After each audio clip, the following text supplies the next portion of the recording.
Hey everybody, welcome back to the PC Perspective Podcast. This is episode 638, being recorded on July 21st, 2021. I'm Sebastian Peak. I'm Jeremy Hellstrom. I'm Josh Walrath. I'm Brett Van Sprumberg. You can find out when we go live for events like this podcast recording session by going to pcper.com/subscribe and subscribing to our spam list, where we'll spam you with notifications about YouTube notifications that you may or may not get until we're actually live. You can also support us by going to patreon.com/pcper. Do we have any new Patreon news, Brett?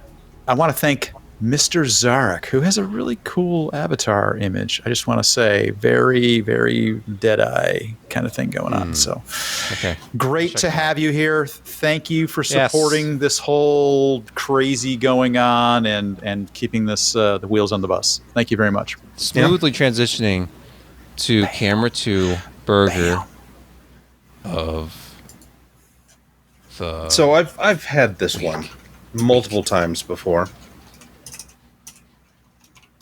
Thanks, Kitty. Apparently she... Cat, come here. It's all about the timing. It is. Anyway, today's burger is the classic. It's one of my original favorites from them. It's the Hayfire. Hayfire is an extra spicy burger with, double patties. For some reason, they put lettuce, onions, and tomatoes on there. I didn't specify that, and also a small slice of bacon, which was an interesting surprise. But I'll take it. But anyway, the Hayfire is 2 patties, 2 buns, fresh chopped jalapenos, a pepper relish. But in this time, they didn't have pepper relish, so they did pretty much full chilies, roasted green chilies. It was quite good, and then topped off with a chipotle mayo, and it's and also pepper jack. No, is it pepper? Yeah, pepper jack cheese. And so it's a fantastic overall experience. It's nice and spicy. Because of the spiciness, I had to have a salad instead of fries. Kitty approves, I guess. What are you doing, Cat? You want a burger? I don't want to split hairs here, Josh. Just for clarification, when you said it had 2 patties, 2 buns, I'm only seeing 1 bun. Are you counting the top and bottom of a single bun? Top and 2 bottom. buns? So yeah, that's not 2 buns. Josh, I'm curious about the bacon. Was that an unusual include? Was that an ad hoc thing? It was because it usually is not in there, but it wasn't like a bunch of strips of bacon. It was just like 1 small piece. You think it was just like an a accident? lonely? Like they'd started to make a bacon cheeseburger and like, wait, which one did he order again? And they had to but they're like, I can't take that bacon off. I'm going to throw it away. I'm going to leave it on there as a surprise. It's great. Yep. Works out. Yeah, fantastic. It's like a junior bacon cheese. Excellent. Yeah. Excellent. Nice and messy. Tasty, went down quick. We're still talking about the burger, right? Yes, we are. All right. As is tradition here at PC Perspective, last week we recorded our podcast. The night before, huge news broke in the industry. So then here we are to talk about it almost a week late. So if you're still curious or still feel like talking about the real Switch Pro, and by the way, I was actually proud. I channeled Jeremy when I wrote this, and of course, since stories default to all caps, you can't see all the intercap nonsense I was doing. But the title of the article is Valve's Steam Deck is the Pro handheld that might make you switch to Linux. Get it? Because it's like the Switch Pro, but they didn't announce the Switch Pro. It's clever. It's kind clever. Of. It's okay, but it's the Steam Deck, not Stream Deck, not Steam the Deck. Elgato Stream Deck. It's the Steam Deck.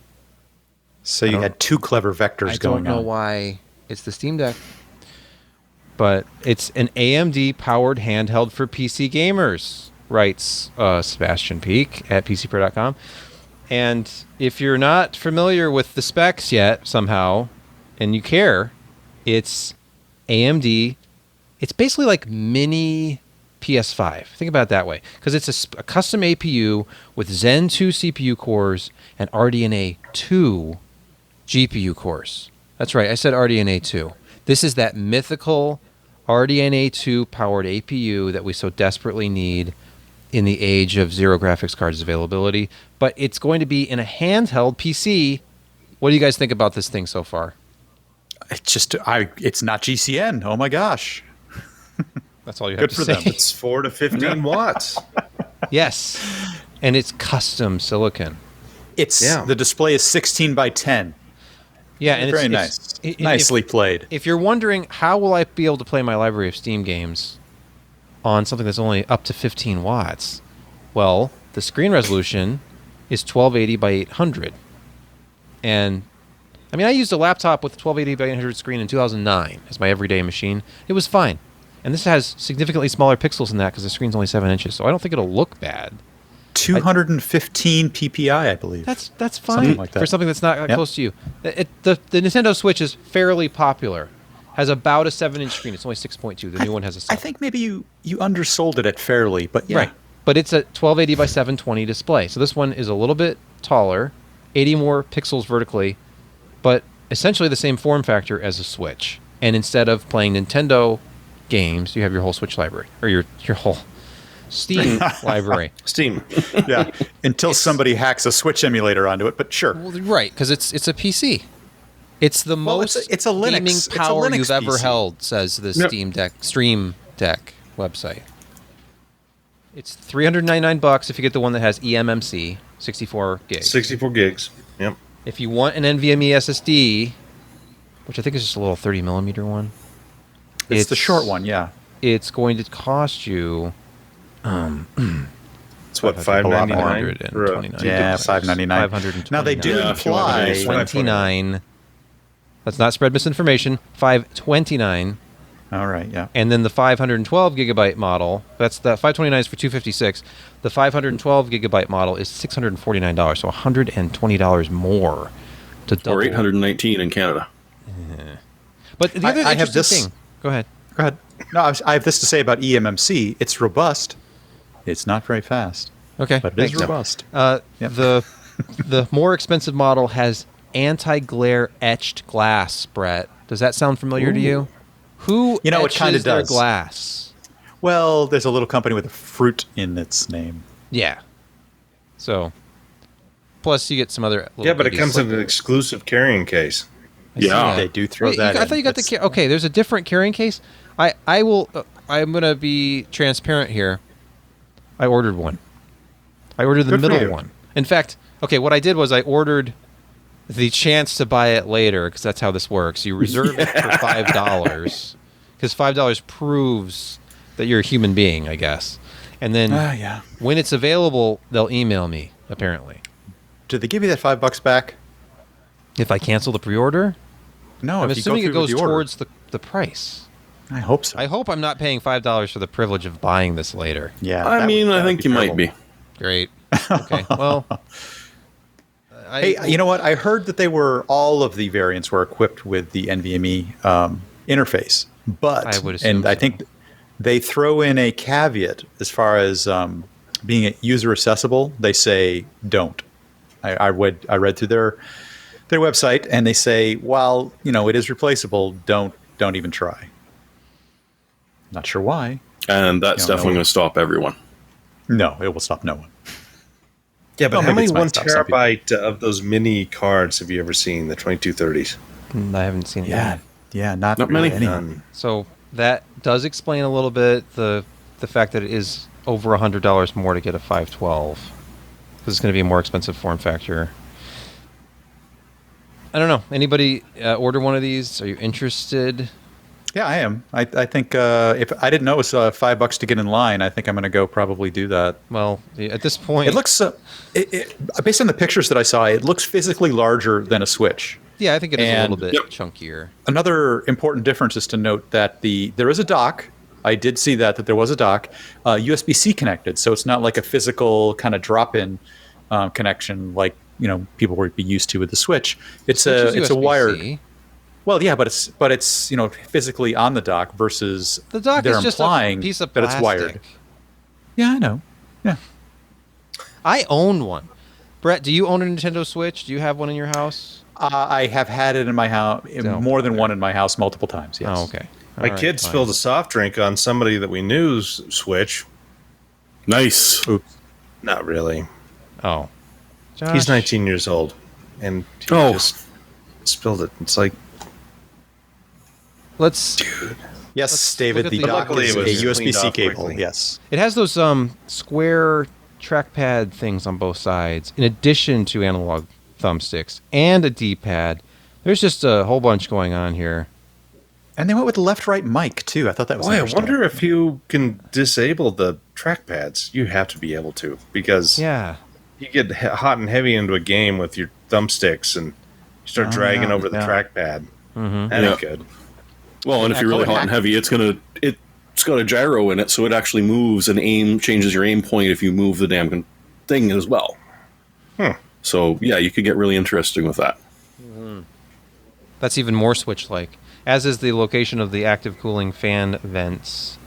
You can see where the inspiration was. It's like, hey, they can do an actively cooled thing, but this is Speeds and significantly feeds, more powerful. babies.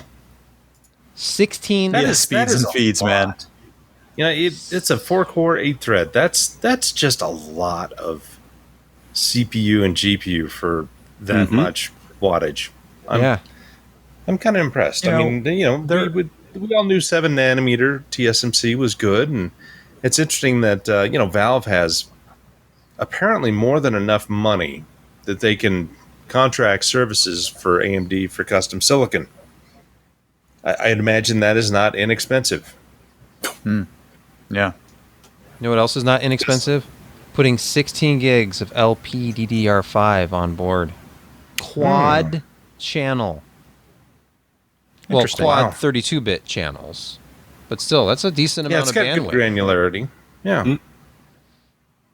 Hey, there was a comment a little while back about 4-core, 8-thread being enough to kind of play your Steam library. So is the cake a lie? Do we need 8 cores? I think at 1280 6 by cores. 800, it's enough. All right, you've got a good That's point the there. key. Sure. There is the lower resolution. If they tried to release this at 1080, it would have been a disaster. Yeah, 1280 by okay. 800 is so much easier to drive with even integrated Yeah. graphics. So, Yeah. and these are RDNA2. There's 8 CUs. It can go. It's a 1 to 1.6 gigahertz. This is more like the PS5 than the Xbox, because it's going to depend on thermal headroom, I imagine, power limits. Right. So if you're in something that's less CPU intensive and more GPU intensive, I imagine it's going to be able to clock up the GPU more. And then it has up to 1.6 teraflops of FP32. That's single precision. And we're used to, like the Switch, they measure everything in FP16, half precision, which is how they got their impressive numbers with the Tegra SoC. So this is pretty legitimate, and I believe it supports higher resolutions through video out. You could use this as that would make sense. desktop.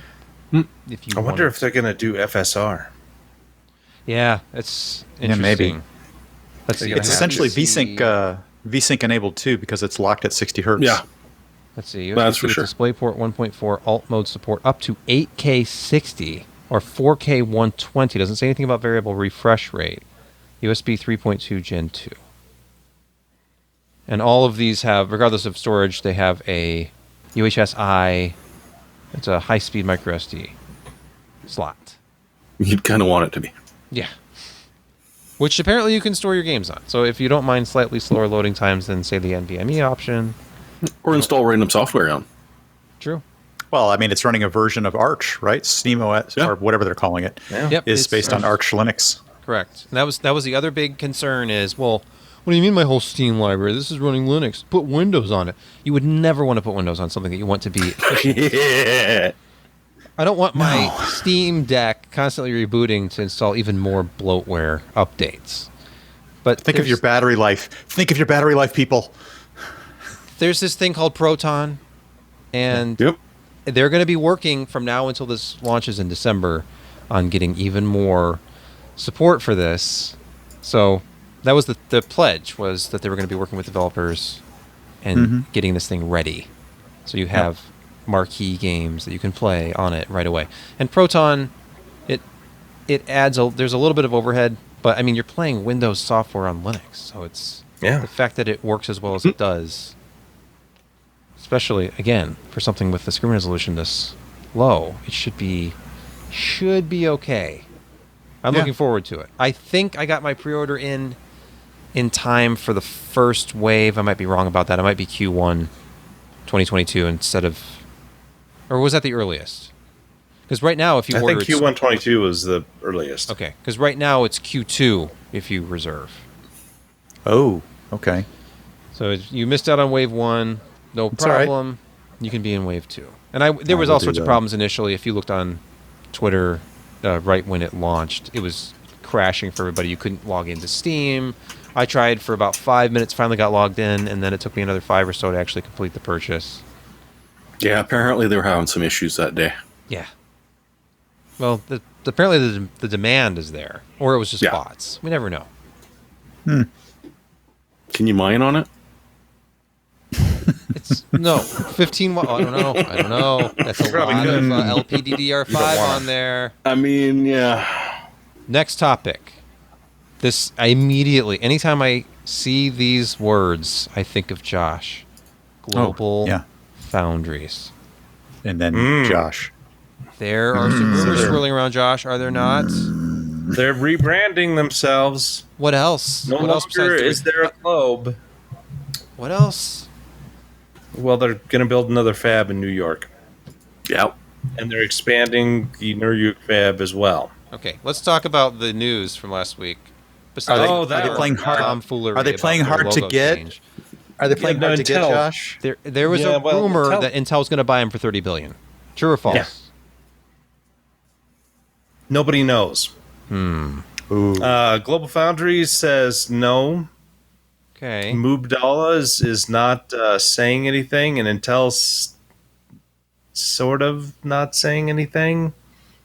But apparently, some people behind the scenes have said that Intel is talking directly to Mubdala and inquiring about purchasing it. So it's interesting that Mubdala also was invested heavily in AMD, and then they dropped their investment, which was obviously, in hindsight, a pretty poor move.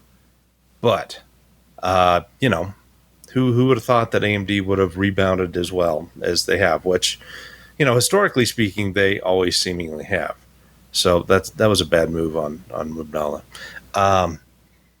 But yeah, it would make sense in ways for Intel to try to get in on more foundry business. GlobalFoundries is really one of the world leaders in fully depleted SOI, mixed signal type stuff. So you've got analog and digital on the same chip. They do that very, very well with their 22 nanometer FDSOI or FDX 22, I think. I can't remember the exact names. They still sell plenty of stuff. They cover automotive really well. I think they have some ISIO certification. I can't remember again for that kind of stuff. So yeah, they're staying busy. I mean, they're not doing as well as they hoped. They had to cut back on their cutting edge stuff. It doesn't mean that they're not eventually moving in that direction. We just haven't heard a whole lot about it. And I mean, they did say, we're not going to 7 nanometer anytime soon. But I still have, working 14 nanometer, 12 nanometer, 22, older, their 28 nanometer high K metal gate is actually still a really good product for certain use case scenarios. So, they're staying busy. Intel could have utilized the extra fab space. Could have gotten a lot of really good IP out of it, because if you remember, IBM pretty much gave GlobalFoundries their fabs and test fabs and $1 billion to kind of just get it off their hands. And so, I mean, they've got a lot of good engineers, scientists, R&D, really cutting edge stuff that they haven't brought to market, but it's just kind of sitting there waiting. So, it's interesting that Intel would have made that move in that direction, but, TSMC is making some good money, and the demand for, third-party foundries is at an all-time high right now. and it would make sense for somebody to take a look in this direction. And Josh, you don't need to be on cutting edge. The lowest, smallest form factor in order to make a ton of money. The automotive industry does not need 7-nanometer chips. 7-nanometer for instance. Yeah. But I mean, GlobalFoundries, it's still privately owned. Well, it's owned by Mubadala. I can't remember how. Boy, I'm just losing it tonight. But so we don't know a lot of their financials. They're planning an IPO sometime next year. So then we'd get some vision into how they're doing. But apparently they haven't been doing great. Again, Mubadala wants to kind of move away from them, and again, that's an impetus for this IPO that potentially is coming up next year. Okay. I was hoping for all sorts of fireworks and the theories about, why would they be acquiring Global? Is it just for their fab?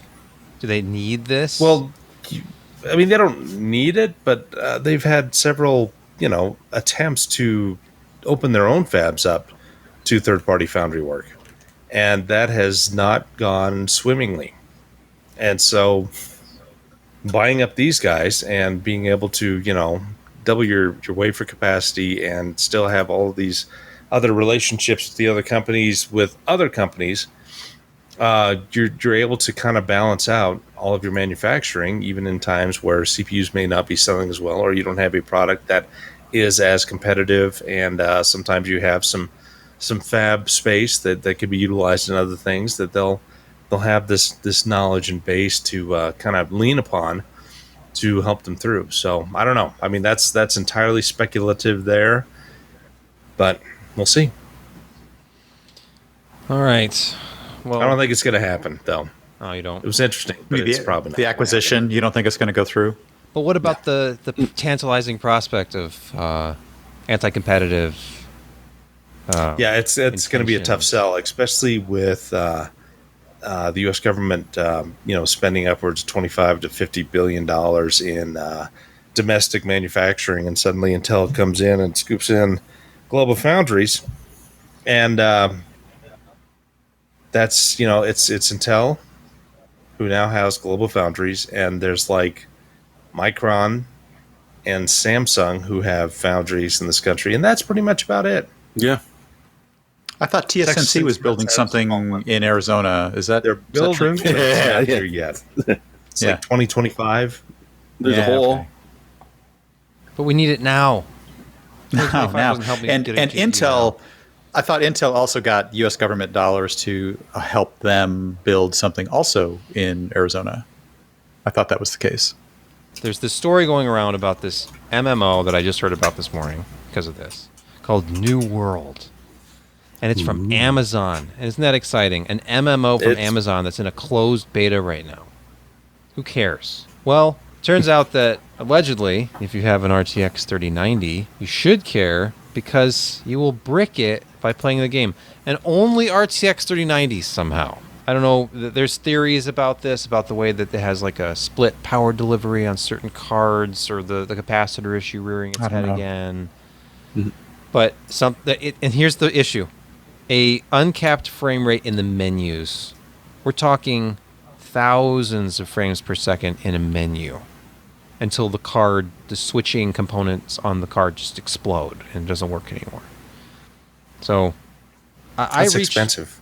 I reached out to NVIDIA today. And what's interesting is it was Amazon and NVIDIA are both looking into it. Amazon's the one who releases the statement. So looking over at video cards, because this is either going to be a driver issue or a developer issue, I thought. And I know that it's popular online to either blame EVGA, because apparently most of the people complaining are blaming EVGA. I think that's just circumstantial. Or to blame NVIDIA, and because of the Space Invaders thing, like, aha, it's hardware. So, I don't know. I'm just trying to be fair here. I'm not trying to defend anybody, but to me this morning, it's like, why don't they just patch it? Like, just patch it so it's 60 frames per second or 120 or whatever it needs to be in the menu so this doesn't happen. Because I will tell you, I hear some horrible, horrible noises from NVIDIA and AMD cards when you're in certain games menus. There's a shrieking, horrible sound that I get the heck out of the menus as fast as I can. So, anyway, the statement. StarCraft 2 had that famously. Yeah, I read that. Entirely and completely uncapped when you were in the ship. And yeah, mostly it was whining. But this will probably be some sort of power limiting thing, and you're only seeing it. And I wouldn't be surprised if we start to see it on maybe 6900s too. But they're not quite as power hungry as the NVIDIA cards. I think it's just it hits a point where it's literally pulling in so much power that it hurts itself a little bit. Right, this is the thing that's supposed to be addressed in, I don't know if it's hardware or driver level. Like, what is the anti-Furmark fix for GPUs? Is it software level, or is it actually? I believe that's driver. Hardware? I would assume almost all of this stuff is driver. But anyway, getting back to this statement, this is via videocards.com, and I had also read about this at PC World. The Amazon Games statement today. Not our fault. Right. Quote, hundreds of thousands of people played the New World's closed beta yesterday, with millions of total hours played. We've received a few reports of players using high-performance graphics cards experiencing hardware failure when playing New Worlds. A few. You've received a few. More than one. You're apparently admitting some 6800s also have blown up. Interesting. Yeah. New World interesting. makes standard DirectX And calls as 6900. provided by the Windows API. We have seen no indication of widespread issues with 3090s, either in the beta or during our mini months of alpha testing. It's All safe to three of play. them that you had to test? Safe to play. But what's funny is, even though they're issuing this statement, they're going to patch the game. And why not? As Sure. Gordon at PC World is reporting, Amazon defends alleged GPU killing game, but we'll patch it anyway. So I don't know. I don't know if, like, your Dark Lord in the chat, like, are there no power or thermal limits implemented into hardware? I would assume this would all be driver level. Why would you implement fixes for specific software titles in hardware? Just put it in the Well, driver. Sebastian, a game publishing house as sophisticated and experienced as Amazon, Is Amazon. probably know better. Yeah. Don't you think? Brett, I think you added this. Somebody added this. NVIDIA, RTX, I did. DLSS, ARM, Linux. What do these words mean to you? They have started to support DLSS and RTX on ARM because why not? They're in the middle of their acquisition. But Linux, it just keeps coming up during the show here over and over and over again. Yeah. It should really Almost be like it's the year of the Linux desktop. It kind of is, and you know what? We're not done. It'll come up a couple more times in the show as well. But the important thing to note here is that the most advanced rendering techniques are now going to be available on Linux. So it's starting to become a really, beyond Proton, a very viable platform to Interesting. experience the best possible gaming. I just want to stay. It's stuck on this screen for a reason. The subtitle of this article at Tom's Hardware, This is Tom's, yeah. is the seeds for the NVIDIA ARM acquisition start to bear fruit. Okay. I just want to say I've had this conspiracy theory for a while now. The only reason that NVIDIA was buying ARM is just to stick it to Apple. Just think about it. No, This is no. the Apple true- 'cause owns Apple- a license Apple, that they can do whatever they want They own it with for ARM. now. But what happens when NVIDIA buys the company that they have a license with? Yeah, I don't know what their terms are. Exactly. Do the terms Maybe. include selling to NVIDIA and then having I don't Jensen know. take Apple by the balls? Say we No, have they it, we own want they it. own a license that Tim. they can implement their own silicon. So Okay. But they're still licensing the ARM you may have a point. IP. The ARM yeah, it's the M1 ARM is just instruction ARM. It's just It's the- ARM. It's 64. just ARM V8. set. Yep. They license the instruction set and I think certain design aspects, but then they're allowed to because they add to it. They do their own thing. They have But then they'll add certain pieces of microcode that make it run poorly on an M1. they might do that, yes. So let's see. All the technologies are here. RTX technologies, global illumination, direct illumination, DLSS. I'm not sure why am I drawing a blank on the RTX memory utility, but there's it's kind of exciting. And actually, Nintendo fans, we mentioned the Switch earlier. This could be that little hint that those DLSS rumors about the Switch Pro might have been true, because the Switch Pro is actually running. It's basically a Linux handheld, like the Steam Deck. Linux, it just keeps coming up. It's everywhere. It's everywhere. Windows isn't. Well, except for that 7% of machines that are running. I was going to say something later, but I'll say it now. I'm thinking that that Windows 11 is going to cause an inflection point with people taking a look at Linux again, especially with how strong it's coming on in gaming. Okay. And the requirements of Windows 11 to have certain kinds of machines, you might see a little bit of more uptake in the Linux side. I'm just going to maybe predict that. We'll talk about Windows 11. I think we'll talk about that a little bit later. Be a bit of a barrier. Because we're going to talk a little bit more about maybe new life for Windows 10, that kind of thing. Because it does seem, like you mentioned the buzz term inflection point, and that is, I think that might be correct, because it could just be like new PCs are going to have 11, but 10 is still pretty good. You can still use 10. Don't worry about 11 and those hardware requirements. So they kind of want to do a mini Apple here and try to force people onto newer hardware for their OS, but anyway. Yeah, well, pity that the hardware and OS aren't tied together at the hip. Exactly. And that's the only way you can really do it. Let's face it. The floggings will continue. Yes. Until morale improves? Yes. Yes, exactly. No, at this point, they're just going to continue. Either way. All right. So the Linux story is not done here. Okay, there's more Linux. The subtext to this. So not to be left out.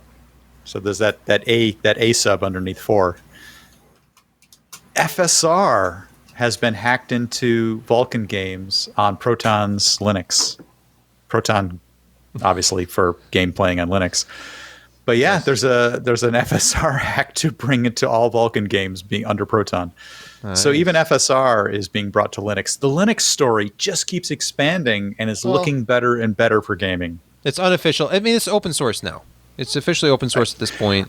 Is it unofficial when it's open source? I mean, you're in a quasi... So. Yeah, it's a fan exactly. Or a whatever developer who's not officially it's open source. Associated doing it. Yeah. But yeah, anybody can do anything they want if it's open source. All right. Just like Zombo.com. Yes. You can do anything you want at Zombo.com. You can do anything at Zombo.com. All things. I don't at Zombo.com. Is this like a 2000 bubble thing? Oh, he's so sad sometimes. Yeah. I didn't have a computer at home until 1999. So if it's before that... No, it was after. No, it was after that. No, it was definitely after that. Zombocom. The impossible is achievable on Zombocom. Anything you want. Zombocom. Apparently there was a very good penetration for their PR campaign among the people in this group. Okay, so we talked about Windows 11 a minute ago. I didn't realize it was the next story. We could have just seamlessly transitioned because there we go. One of the things about Windows 11 was you could get DirectStorage in Windows 11. Exciting! Yes. And so that was there was just things you had to upgrade for, and it's annoying because then all these CPUs below like 8th gen were not supported on Intel side, and you couldn't even use an original Ryzen CPU, and on and on and on. And all the complaining I've already done about it, but freaking A. Look at this. Now you don't even need... Oh, look. Windows 11, it's really just an update to Windows 10, guys. We're just calling it Windows 11 because we can enable DirectStorage in Windows 10. So you're going to get those next-gen I.O. rates. That sweet NVMe straight to system RAM connection. Microsoft changed their minds about Windows 11, and the news is good for those planning on sticking with Windows 10, writes Jeremy Hellstrom at PCPro.com. So it's interesting, isn't it? How we didn't really ever actually need Windows 11 for anything but... But it likes it better. Because Windows 11 was designed from the ground up. What did you mean? Windows 11 was designed from the ground up. Bullshit. What does that even mean? It likes it better. Is it a new kernel? No. Is it a new driver stack? No. It's just got more bits bolted on. An update. Oh, come on. They moved the dock to the middle. And menu. that too. Yeah. Oh yeah, they did the Paul Thurrott. Yep, that's right. Yeah. Let's see. Can't forget that. He posted about that a year or two ago, and I was like, "How do you do this?" And I click, and it was premium only. I wasn't premium at Thurrott.com, so I couldn't read his tutorial on how to center your dock in Windows 10. And so he talked to his buddies at Microsoft. I'm theorizing here, and they're like, "Just look how pretty my desktop is, and look, you know how influential I am." So then they're like, we're going to do it, Paul. We're going to do it probably just for right. you. It's Windows 11 Thurrott. That's the code name internally. We had Longhorn. Now we have Thurrott. Speaking of Windows 10, Windows 10 21H2 SE 2.0 plus turbo super. Yeah. It's almost LTSB. like a process. It's almost like a process node. Super fin. It's Windows 10 21H2 SE super fin S Junior. That's so that you know that it's not Windows 10 21H2 that you can actually download and preview right now. Right. Because Windows it's totally Red different. 13. Let's see. Something to tide you over. Let's see. How do you phrase this? I keep saying let's see for some reason. A small I think you said it. A small concession to Windows 10 or Windows 11 is Windows 10 21H2. What does that mean? The second half of 2021, which should be Yeah, but it's not the Windows 10 coming out. I'm sorry, that is different from Windows 10 21H2 because this is Windows 10 21H2, right? Yeah. What? Okay. Oh, for God's sakes. All right. Let's click on the link. You can register here. Windows 10 gets 5 more years. 5 more years. 5 more years. Which sucks because if you stick with the old 2019 version, it's got 10. It still goes Wait, to, well, what? not quite 10, but it's still got 8 more years. Really? But it doesn't So go the to 11, original that's for Windows sure. 10 long-term service branch This is a was good until ploy. 2029. This You is a upgrade to ploy. this one, you're dead in 2026. You've read all those rumors But- about Windows 11 being really tough. Well, get this. You support it for 5 more years, guys. When the original supported for 8. It's a bait and switch. Kind of is. It's a trap. It's a trap. It's slightly less insecure, but yeah, you're going to lose 4 years or 3 years off of your But I'll support. get that direct storage that much sooner. Oh Lord, I need it. I need that fast I/O from my SSD. It's faster. I can't wait. It can be to test it out under the right circumstances. Because what if I'm bottlenecked by the interface right now? Is that like a code word? Just Yes. I can't come to the phone, honey. I'm bottlenecked by the interface. That sounds like a Strange Planet comic. Yeah. I'm It kinda bottlenecked does. by the interface. It's a euphemism for the rhythm method. All right, I think I saw that in an episode of The Simpsons. It's a terrible Tuesday for both Linux. There's that word again, and Windows Linux. sysadmins. Writes Jeremy. I haven't read the story. What is it all about? It really sucks for everyone. Okay. So This lady looks very. I don't know. She might be having a headache. well, no, it's a headache on top of a headache because she's still got nightmares. Well, no. Oh, This. and- You can't, and I then- really want to know. Yeah, I was gonna. This say, is there's not- no cables. Yeah, it's not plugged into anything. Her monitor. This is the new. I too would have a headache in this, This situation. isn't even a real monitor. This looks like a prop. It's a secure system. Oh, I see. It's yes. very, very secure. It's a very what they call secure it. system.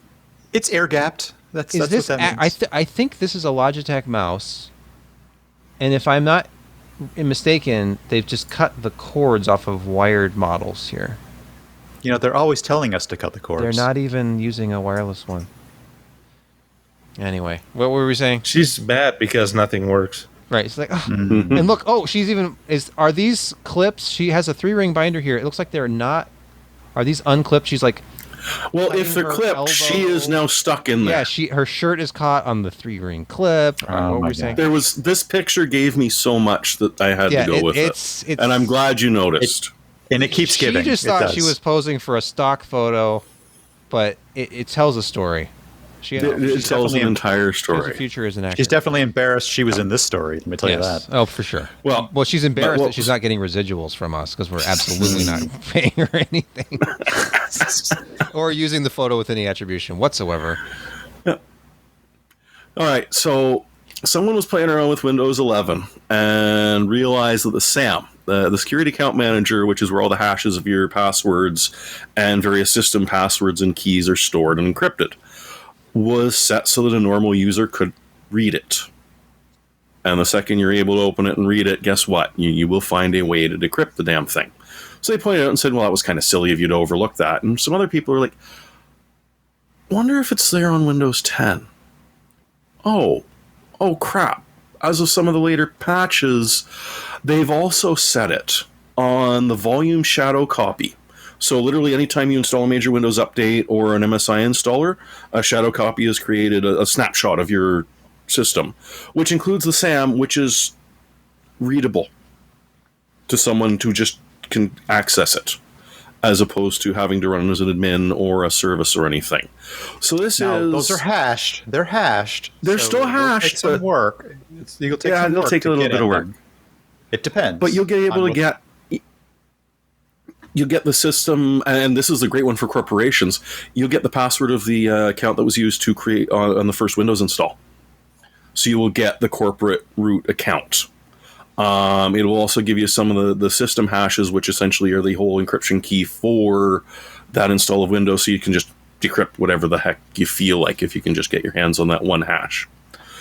So that really kind of sucks, and especially with all that we're going through right now. This is just not great, and you don't really want to. Cake. Yeah, it really is, and you don't want to get rid of volume shadow copy. It's probably not going to do you well in other ways. Now, Linux admins can't say, "Ha Windows, you screw it," because someone found a very old bug, and that's Canadian for Linux, by the way. Just want to let everybody know. Beautiful. I can't figure out how someone did this, but essentially if you mount a folder whose path, the sum of which the characters exceeds 1 gigabyte, so they were like 1 million or more nested files, so that the entire string was more than 1 gigabyte. And then, so you create that, you mount it, and then you delete it. All of a sudden, the mount info on the system will give you full and complete system rights to everything, because it's given up on life at this point and says, what the hell, just do it. And so there's a bunch of Ubuntu's, Debians, and Fedoras that it is doable, and it is easily replicable if you put together a little script to write yourself a set of folders nested that deeply that you can actually overload it. And just get the keys to any Linux system you want. Now, this was actually based upon a systemd problem, and anybody who really kind of is, I'm going to Linux a little bit here. So anybody who understands systemd is it's more akin to kind of the way that Microsoft might run an operating system, rather than the way Linux typically does things with small focused utilities and control scripts and control conf files and things like that. So there's been sort of a schism in the Linux community between the init system and systemd. This is actually a problem in a systemd buffer that can be overrun by that 1 gigabyte barrier that causes it to lose its mind and crash. So, but CentOS Red Hat has already patched it. They got those guys. It's already patched out for it. But the problem, of course, is systemd. And now it's time for Picks of the Week. Yay. Josh, start us off. So, I wasn't real happy with my 240 millimeter. They choose the 280 or the 240? The 280. It should be the 280. It's the 280. Yeah. So a 240 Cooler Master was pretty loud with my, even it was a Ryzen 5600X. And you'd think that would be pretty quiet as a 65 watt TDP, but it would zoom up and down. It was kind of annoying. So I was like, what the hell? I'm just going to go with it was on sale for me. Get the 280 H115i and slap that puppy in, and it's so much quieter. And it doesn't get Oh, this is a refurbished one. Anyway, take that into account. It's probably perfectly fine, but yeah, it's so much quieter. It doesn't zoom up and down like the old one. You've got the IQ functionality you plug into your USB, and so you can monitor everything and adjust fan curves and all this great stuff. And so it's a good product for that much money. Excellent. And You know what isn't a good product for this much money? What? My pick. Okay. I was just going to say the H115i is great, and I'm to the point now where I don't think I'd want to deal with a 240 anymore. 240 is passe. It's got to be 280 and up. Because even if you don't need it, like Josh is saying, it's not like it's an Intel processor, but it still is more efficient. So you can run it at lower fans. That limits your cases, though. A lot of cases will not handle a Here, 280 in certain throw those areas. cases in the trash. Jeremy, you mentioned something about a pick. Oh no. Oh yeah. What is it? Oh no. What? LG has released the price on their 65-inch rollable OLED TV. Somebody The told one me in the that past, rolls I need this. down, back up. Right. It's only going to be $100,000, so easily affordable. Oh, okay. It's the same panel, but it rolls out. Yeah, arguably not even that great of a panel. Is that the Intel guy sitting there watching it? Yeah, looks similar which to Intel him. guy? What? Which Intel guy? He's not wearing socks. No. Ryan's boss. Raja? Yeah. Raja.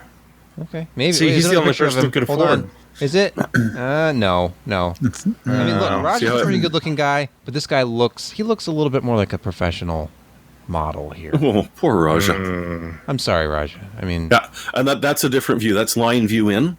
yeah. So you can just have like a little nubble of your TV sticking up. It's that's not nice. fully Yeah, erect. and that's it's what just we want. sticking out. It's just poking out. It's like, hey, Right. I'm Yeah. here. I'm Yep, ready. this for is that kind of show, by the way. It is this kind of But show. it's That's not fun. fully engorged yet. And look at that. No. There it is on a cold day. Here it is. Justin Ready for someone to trip over. You've heard of shrinkage, right? Just came out of the pool. Yep. This is a nice apartment. Whoever has this loft, lucky.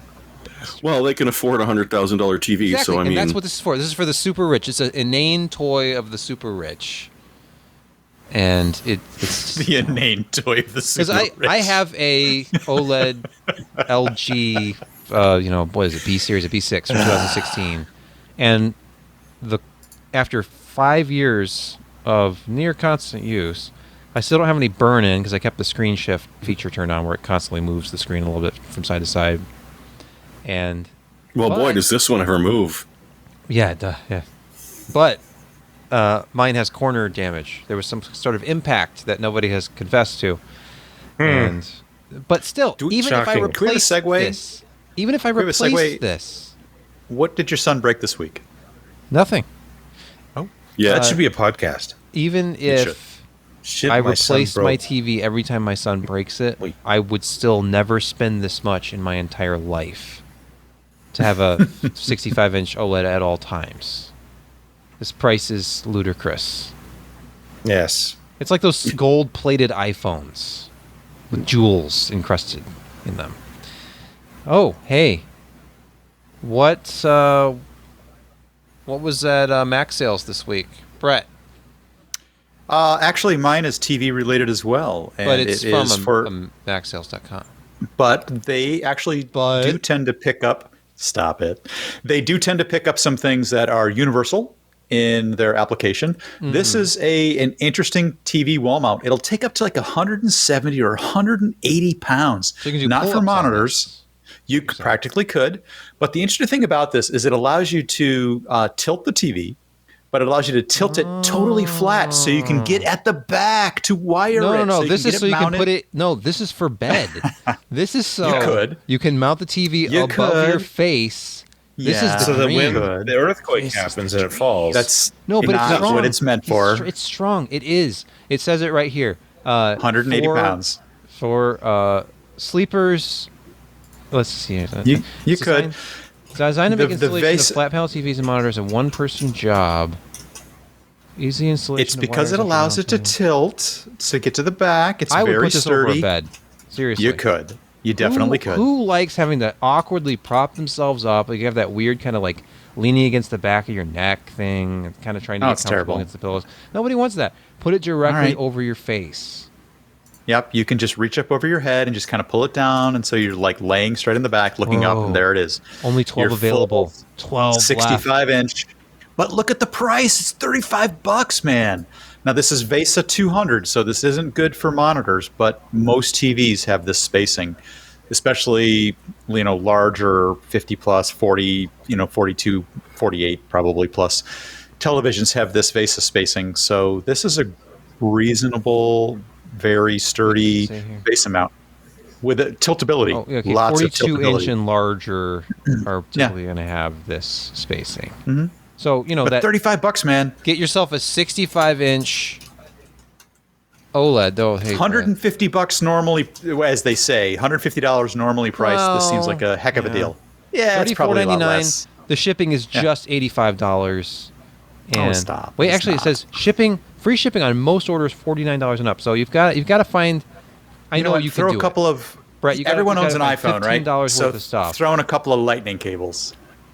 Sure, yeah, those Lightning to USB-C cables are actually cheaper there. I noticed that last time they are. Yeah, was on their site. Good price. So yeah, this is actually a real television pick. So go take a look at this if you need a television mounted to your wall and you still want to access the back, or you want to put it over your bed. Whatever. You can do either one. My pick is a piece of free software. Now, I'm sure anybody who's watched this podcast for any period of time knows that I'm the sort of vintage PC nerd of the group, where I it's like a hobby for me, and it's a dangerous hobby. It's an expensive hobby, and I'm trying to wean myself off of it and use more virtual solutions for old hardware. And of course, DOSBox is what everybody's like, well, just use DOSBox. Why do you have this old crap? It's just DOSBox. It's called DOSBox. It's true, but DOSBox. And I use the vanilla original DOSBox, which is of course multi-platform, it's been around forever. And then I've used the Perfect Pixel mod for a while. It was another fork of it. There's other forks. I had never used DOSBox X somehow until now. And it is life-changing almost.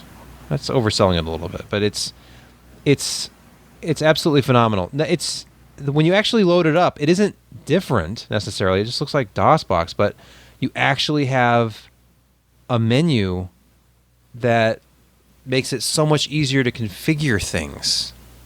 And it has more. It's more powerful. It has more options. It's like I can go right down from the drop down and say, I want to do Perfect Pixel, OpenGL. Like I can just do this stuff instead of editing a configuration file or having a specific version of DOSBox that's been modified to support this. So you have way more control over CPU speed. You can just on the fly. I'm like, I want to emulate a DX4 486, 100 megahertz now, and it just changes it instead of like going up and down on CPU speed or manually setting CPU cycles in the configuration file. There was a little bit of like an option before you could do like 46 slow, 386, like that sort of thing. There was a few different CPUs. But this is way more advanced. So if you've used DOSBox, try DOSBox X. And it's on every platform. Look at this. Not only do they have a Mac version, Brett, but they have... I saw that. They have an ARM-based Mac version.